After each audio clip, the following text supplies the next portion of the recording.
Tentang akhirat, langit dan jalan kembali setelah mati. Orang kok yang dibicarakan soal akhirat terus, kayak pernah kesana. Itu yang diomong orang ke saya kalau saya bahas akhirat dan langit. Ya gak apa-apa, mungkin orangnya gak pernah baca Al-Quran dan mungkin juga sering baca tapi tidak tahu artinya. Padahal kadang yang ngomong itu juga kiai. Padahal di dalam Al-Quran hampir semua pembahasan menuju bahasan akhirat. Dunia ini dinilai tidak ada nilainya, karena akan ditinggalkan. Semua nabi dan rasul itu diperintahkan Allah untuk memperingatkan manusia agar tahu asal-usulnya, dan tak lupa jalan kembali, yaitu kita itu dari surga dan seharusnya kembali ke rumah asal kita. Kayak umpama kita rumahnya di Tuban, lalu jalan-jalan rekreasi. Ketika pulang maka pulang kembalinya ke Tuban lagi. Kita aslinya dari surga, Nabi Adam kakek buyut kita dari surga, maka kita sebagai anak cucunya juga berarti keturunan orang-orang surga. Surga itu tempatnya di langit sana. Karena asalnya dari surga maka kita seharusnya kembalinya ke surga.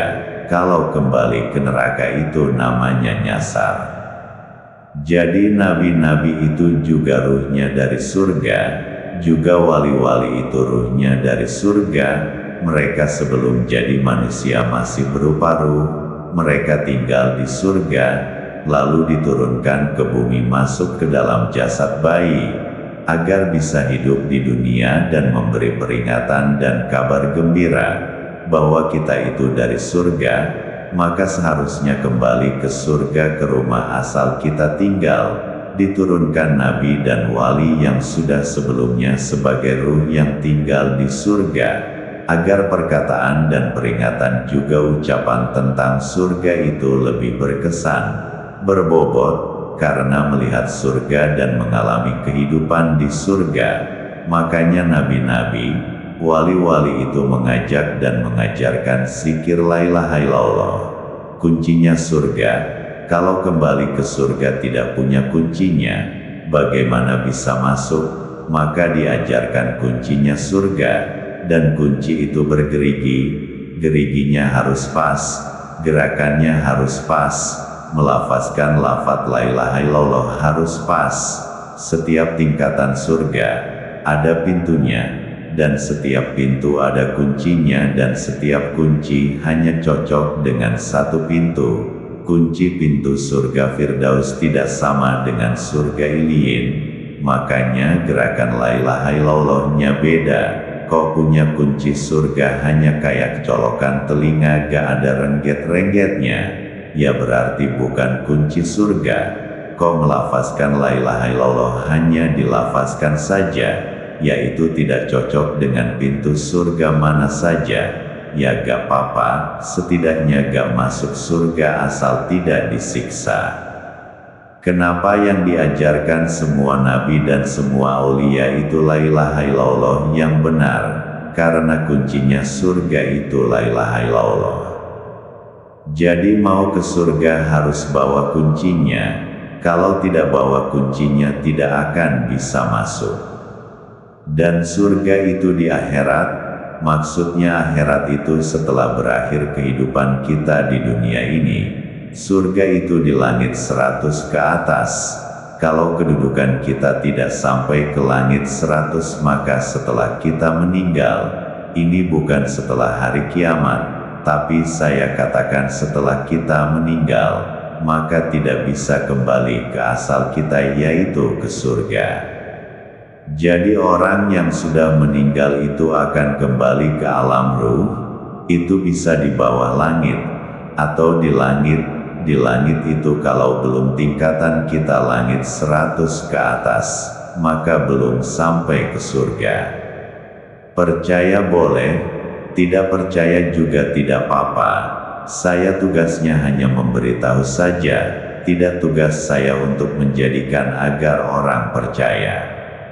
Saya sampaikan atau tidak saya sampaikan sebenarnya bagi saya juga tidak menambah dan mengurangi keadaan saya, karena saya sudah jelas jalan pulangnya, pulang sekarang atau nanti tiada beda. Ketika orang-orang mengatakan ke saya, orang kok yang dibicarakan akhirat, surga, langit, lah memang asal saya dari sana. Kalau saya bicara harga cabai dan harga daging, malah nanti saya bicara agak bermanfaat karena saya tidak tahu ilmunya.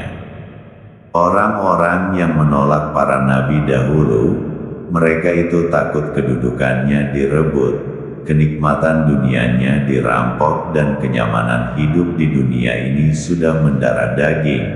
Merasa cocok dengan dunia ini, orang juga takut ketenarannya, kedudukannya, nama besarnya, harta, jamaahnya, saya rebut, dikiranya saya juga sama seperti dia, butuh pangkat, nama besar, harta, jamaah, pengikut. Cerita soal akhirat, pasti banyak orang yang akan tak percaya, sebelum orang itu mati, dan merasakan sendiri. Akhirat itu bagaimana? Itu pendapat orang yang berpegang teguh pada akal bukan pada iman.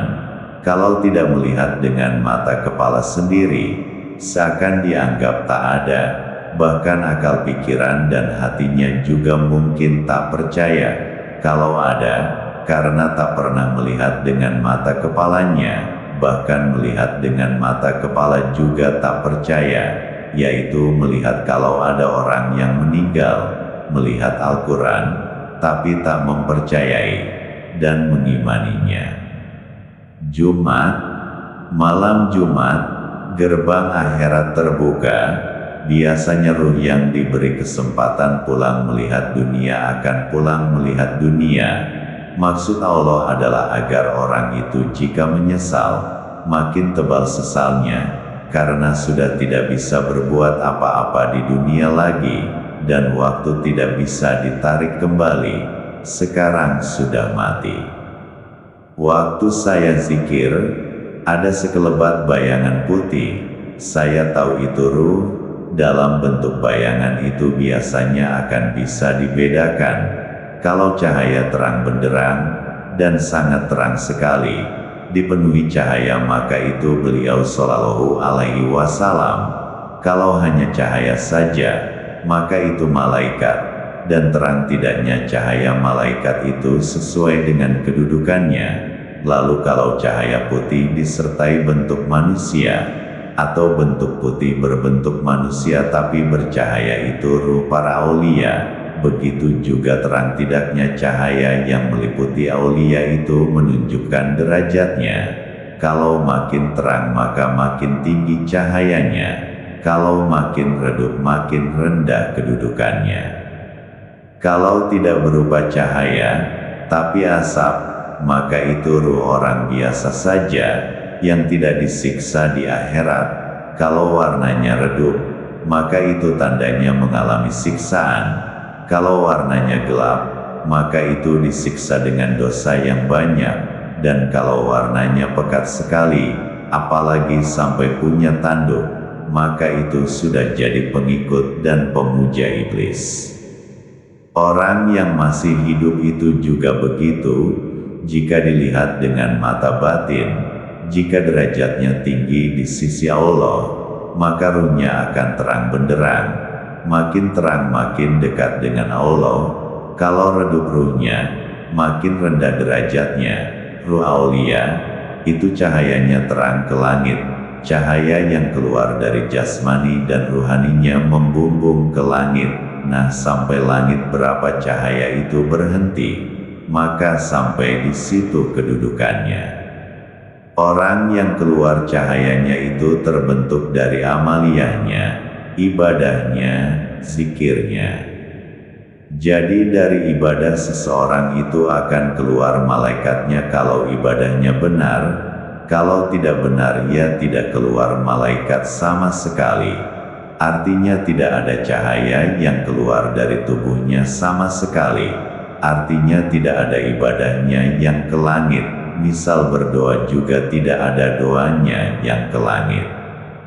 Jadi cahaya dari ibadah itu ada yang keluar cuma 1 jengkal saja dari tubuh orang itu, ada yang ke atas cuma 1 kilometer saja, ya tentu gak sampai ke langit, karena tidak ada yang ke langit, misal berdoa, ya gak ada doa yang diijabah oleh Allah, karena tidak ada doanya yang sampai pada Allah.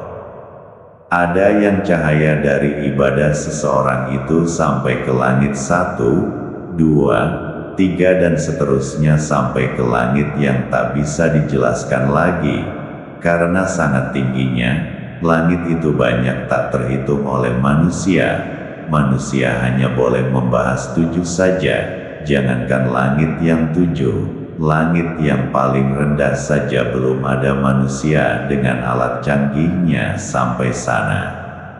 Kecuali orang yang dikehendaki Allah sampai sana, misal Rasulullah di Isra Miraj kan sampai menembus langit 7. Dalam hitungan langit itu langit yang 7 itu di kedudukan langit disebut langit ke-70. Jadi kalau disebut langit 70 maksudnya langit 7 dalam Sab'a Samawat, 7 langit, jadi langit 1 maksudnya 10. Karena di dalam 7 itu antara 1 langit dengan langit lain itu ada 10 lapis langit. Seorang mendapatkan kedudukan wali abdal itu serendahnya harus sampai kedudukan langit 30. Atau langit 3 dalam hitungan Sab'a Samawat. Kalau belum sampai langit 30 ya belum dinamakan wali. Kalau sudah di atas langit 70, namanya sirullah, atau orang-orang para wali yang menjadi rahasianya Allah. Wali-wali kutub itu biasanya hanya sampai langit 60 sampai 70. Di atas itu masih banyak wali-wali yang kedudukannya hanya Allah yang tahu, karena di atas langit 70, namanya sirullah, bahkan wali kutub saja tidak tahu kedudukan para sirullah, karena memang rahasianya Allah. Kembali ke cerita di atas, saya baru di zikir malam, ada sekelebatan bayangan cahaya putih melintas seperti asap, lalu membentuk-bentuk manusia. Ternyata ibunya salah satu muridku yang aku pernah posting di kisah waktu masih akun Majelis Al-Husaini. Dia menangis. Ada apa bu? Kenapa menangis? Tanyaku, kenapa saya disiksa lagi Pak Kiai? Loh sampean yang disiksa, kok malah tanya saya? Seharusnya kan sampean lebih tahu apa sebabnya. Biasanya malaikat khodam anak saya, yang menemani saya di akhirat sana Pak Kiai. Tapi sekarang dia sudah pergi, sudah tidak menemani saya. Ini sekarang saya datang ke Pak Kiai. Juga khodam malaikat anak saya tidak mengantar. Saya tidak tahu kenapa Pak Kiai. Saya sebelumnya sudah enak di akhirat. Sekarang malah disiksa lagi Pak Kiai. Ya saya sendiri tidak tahu sebabnya. Ada murid saya yang keluar dari murid, anak ibu mungkin ikut keluar, saya juga tidak tahu. Jika iya, saya juga tidak bisa berbuat apa-apa. Saya juga tidak bisa memaksa dia untuk menjadi murid saya. Itu hak dia, bebas menentukan pilihan. Dulu ibu kan juga tidak mau mengamalkan amaliyah yang saya berikan. Itu juga saya tidak bisa berbuat apa-apa. Di dunia ini, kan segala sesuatu ditentukan diri masing-masing. Kalau memaksa kepada orang lain namanya melanggar hak asasi manusia. Walau dulu dia punya banyak pengalaman kejadian, banyak juga orang yang punya pengalaman dengan saya. Malah saya dituduh menipu. Ya saya bisa apa? Biar saja nanti di akhirat merasakan apa kata-kata saya benar atau dusta. samalah dengan ibu yang dulu tak percaya dengan kata-kata saya. Apa saya dusta dan tidak? Sekarang kan bisa membuktikan sendiri. Lalu saya harus bagaimana, Pak Kiai? Saya juga tidak bisa berbuat banyak, Bu. Jika anak ibu keluar dari murid saya, itu saya juga tidak bisa berbuat apa-apa, karena itu hak siapa saja menentukan jalan hidupnya. Tolong Pak Kiai, ibu masuk saja ke mimpinya, dan coba sadarkan dia. Lalu apa yang saya harus lakukan? Itu saja, minta malaikat yang mengantar, agar ibu diantar masuk ke mimpi anak ibu. Baik Pak Kiai, saya akan lakukan doanya, dan saya pamit. Lalu dia salam dan pergi. Sang Kiai